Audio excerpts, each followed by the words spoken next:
Now to a frustrating situation for thousands of Americans trying to go on vacation and for people like Tony traveling to and from L.A. for his wife's book event. We're talking about thousands of passengers stranded, in part because of staffing issues for airlines in the air and on the ground. Elise Preston is at New Jersey's Newark Liberty Airport. Elise, there were some big problems over the weekend. Absolutely frustrating, Nate. Good morning to you. Within the past 72 hours, more than 14,000 flights have been canceled or delayed. Here at Newark, 40 flights have been grounded already just this morning. This as airports across the country are desperate to get back on schedule.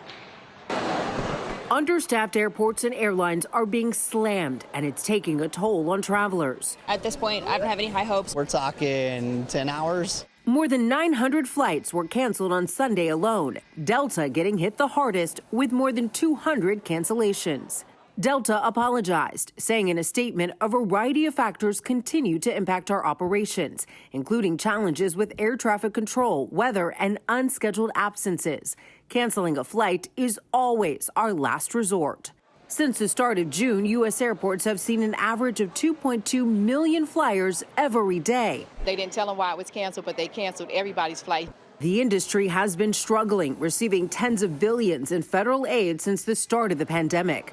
Transportation Secretary Pete Buttigieg met with airline executives right before the weekend, telling them to stick to their flight schedules and to hire more customer service agents, giving them until the 4th of July weekend to do better or face potential fines.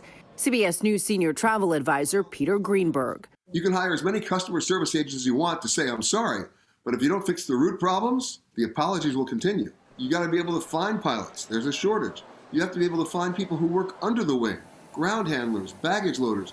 Until staffing increases as a whole, Greenberg expects more disruptions through September. Now, after that meeting with airline executives, Secretary Buttigieg had his own flight canceled. He had to drive from Washington, D.C. to New York. Now, some tips to keep in mind for your own air travel: try to book the first flight out and arrive at least 3 hours early. Tony? Oh, boy. Elise, thank you very much. Nate, since you brought it up, I did try to travel this week and had a flight canceled on Friday, 2-hour delay on Saturday, and then a 3-hour delay on Sunday. So what was supposed to be a pleasure trip, a little bit of book tour involved, was just work. Were you in a good mood when you got there? No, that's so frustrating, I know. I know. It was tough. I missed all of Father's Day, actually. I got home, it was dark, all the kids were asleep. My grandma had made some cards. I had to greet them in the dark. Yeah. A lot of dads in that. Well, we're glad you're back, even though it took a while. Yeah, thanks, guys.